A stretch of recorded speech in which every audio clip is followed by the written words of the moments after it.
All right, guys, in this video, we're going to talk about the rerouted figure eight. It's used to tie the anchor point directly to yourself. Most commonly, it's tied directly into the belay loop of a rappel harness. Today, I'm wearing a rigger's belt. Do the same thing with it. So I'm going to use this loop on my rigger's belt to tie it through. So what you're going to do is you're going to first tie a figure eight. So you're going to take your loop, you're going to twist twice, 1, 2 times. You're going to take that rope and run it through. And you'll see it creates that figure eight, that pretzel looking shape. So what we want to do then is now we're going to take that, we're going to run it through our harness. Doesn't really matter, either from floor to ceiling or ceiling to floor, it doesn't really matter. You want to bring that knot really tight up here to your loop here. And then all we're going to do is we're going to take this standing end of the rope and we're going to trace it along, pushing it out to the running end. So we've got it dressed up, and I'm just going to take this rope and follow here. So it comes over top of this through this hole. So that's what we're going to do. We come through. The next place it goes, it comes down here, comes through underneath this one. So that's what we're going to do, is we're going to come under that one. The next thing this rope does is it comes over top of the standing end. So we're going to bring it over top of the standing end. Then it wraps around the standing end and back underneath of it. So that's what we're going to do there. Then it comes back around and it loops around the whole thing. And then it finally, it comes out and it exits out the bottom.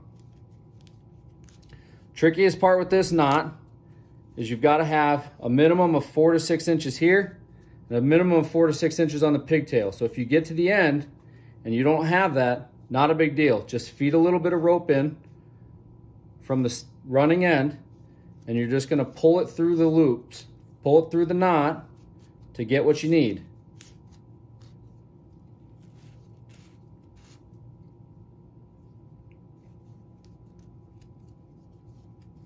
So as we just keep bringing it around,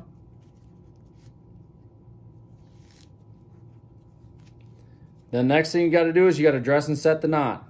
So same thing as always, just going to start on one end, find that twist that you got, and just work it all the way out.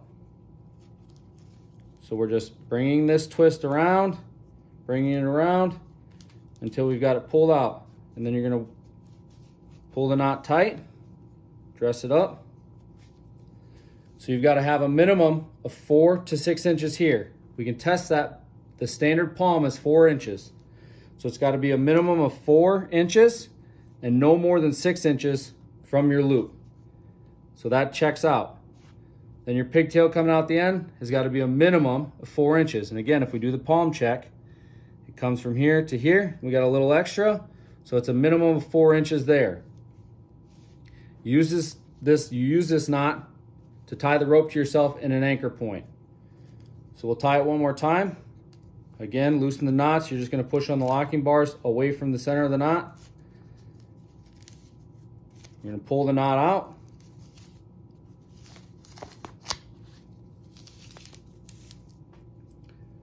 You're going to take your rope. You're going to double it up. Spin 360. Come back through. And you create that pretzel. You're going to go through your harness, pull the knot nice and tight, and you're just going to trace.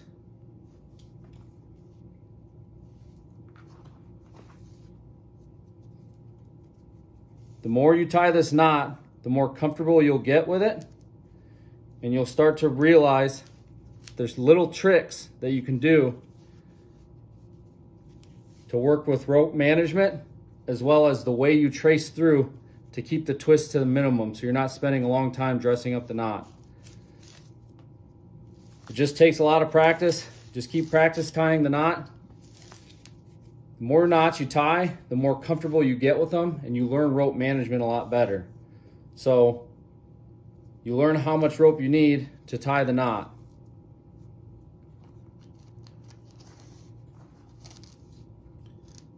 One little trick I like to do here is, you see how it's sitting here? I like to shove this to the side and that's how I start. That usually helps me to keep the knots, or to keep the twist to a minimum. And this is the kind of a knot where I like to keep it semi-tight as I tie it. Like I said, it just kind of helps me to keep the twist to a minimum. So I got a little twist there. I'll just flip these two around. Twist free. Rerouted figure 8.